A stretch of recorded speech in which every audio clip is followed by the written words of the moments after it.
Next, we'll take a look at the opportunity section in Creatio. This allows you to track your sales opportunities through the stages of your pipeline. Like we saw in the lead section, the opportunity section has the dynamic case management functionality where you can define a series of stages for your sales process, as well as a series of discrete steps that you want your users to take along the way. Those steps can be required to move on to the next stage, or they can be optional prompts to remind your users of those steps in your process. Creatio will automatically track the number of days that the opportunity has been open, as well as the number of days it's been in the current stage, so you can use that to tell when deals are lagging.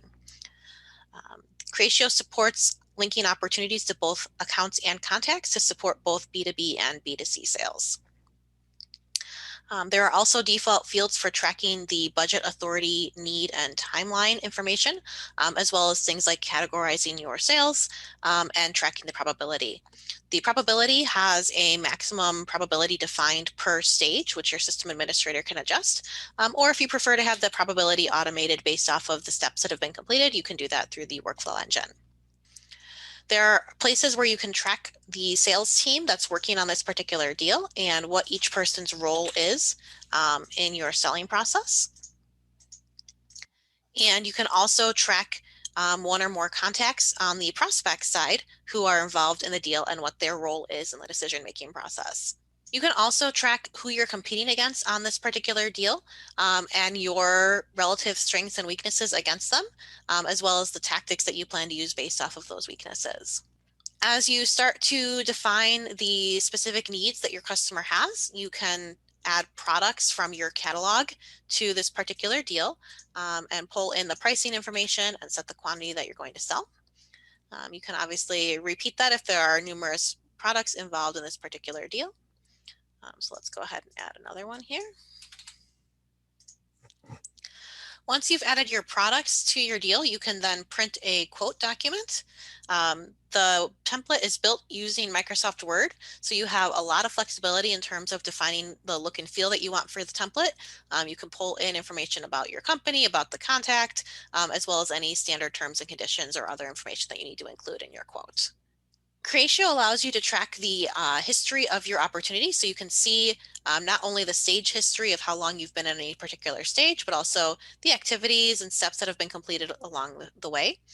There's also a nice function to see the full customer history for the associated account or contact so that you can see that full picture of everything that's going on with your customer that may not be directly related to this particular opportunity, maybe for an existing customer, things like service cases that they have open. When you're ready to win your deal, not only do you have the option to change the stage to closed won, but you can also convert this opportunity to an order that allows you to select some or all of the products that you'd quoted in this particular opportunity to move to the order, and it will pull forward any of the pricing information that you defined for those products.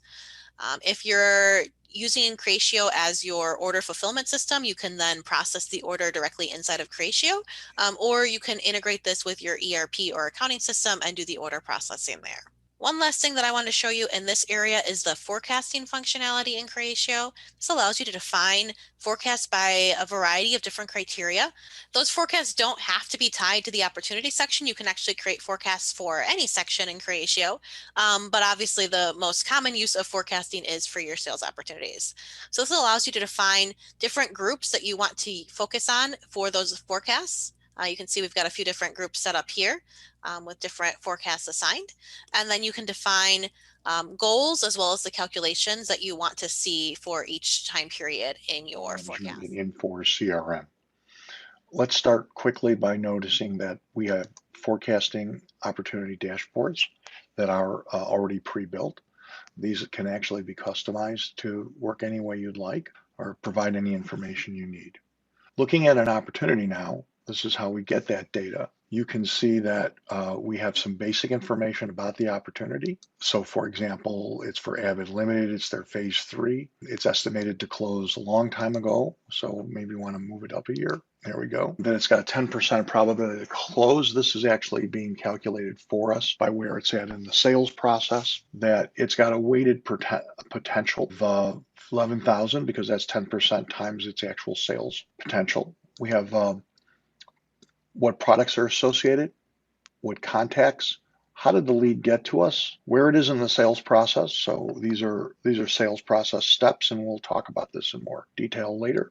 Notes and history, competitors, which are actually when you set competitors up, you set up a SWOT analysis for them, so you can actually provide what they're good at, what their weaknesses are, and define a strategy by each competitor. Sales orders and quotes that are associated with the opportunity. There's an opportunity summary information. And then up here, you have some functionality like I can send a copy of this whole thing via email to somebody. Like if I want to send to my manager, just one click. Actually points out that this was opened up a really long time ago and there hasn't been activity for a while on it. And then, of course, like we showed you before, common functions. So I can from here, I can add a sales order. I can convert it to a quote. I can promote it for as a product or promote it as a forecast. So these are your basic functions. Let me drill into a little bit about products. Products in Infor are a little bit more built out because of the fact that they have a natural integration with their ERP. So when I go in and look at a product, you can see that I have different pricing based on if I want them to pay retail or wholesale, but I can really make that on anything. So I can actually have and support right out of the box volume pricing. So I can say, 1 to 10 is this, 11 to 100 is this price, and so on inside of the products module. And so here's a case where we just change the price a little bit because of we can also add in discounting. So I can say, but I'm going to give them a 10% discount. And or you can sit there and modify the base price if you'd like. So I can sit there and say I want to charge 3,500, and it's going to tell me what the percent discount is, and of course I can change the quantity as well. I'm going to save all this. And so that's your basic opportunity capabilities. I'm going to generate a quote. Hit the plus button here. Immediately takes you into the quotes module. And you can see now it's created a quote. You can come in here and do different types of discounting. Like I want to do a 12% discount, or I want to adjust the price to $300. Oops, $300. And you can see it adjust the discount rate. And then all I have to do is save that quote, and I can go back to my opportunity, and we'll see the quote has now been added. And let's continue to look at the quote module, which is the next module here. And again, you can see that basic information, we were just here a few seconds ago, but you can see here's the basic information, the discounting. It does provide some ability to add global discounting, shipping, and tax information as well. So if I want to go in and create the tax, I can simply say the tax rate is 9%, and it'll plug that into the formula and add tax in. The same thing is true for shipping. We can add a shipping charge of $5 and a 1% global discount, and it'll throw all those numbers in as well. I'm in the quote module, and I want to convert that to a sales order because I sold the deal. I can just come down here, click on convert the sales order, and here you see a sales order. Again, my tax and everything is in there. I have the opportunity again to change that. I can also add information like when do I need to have this shipped by? When was it promised by? And I can have some shipping comments. You can also see that I've got a list of the products, the activities, the ship to, and I also can look at bill to information. And of course, any attachments and other little details talking a little bit about forecasting and quotas. So first of all, we have the ability to set quotas. I'm going to go back up and look at it from a list perspective. But in this case, I have 3 salespeople with a quota for the first quarter of this year and a quota amount. And then what I can actually do is use that with my pipeline forecasting tool that shows, what sales are coming in for the next 60 days and next quarter. And again, we can slice this lots of different ways. So here's an example of looking at it by country, by manager, and by product, and by state. And then I can actually export this data out I can also down here create new forecasts. So that's it for opportunities, and back to Megan.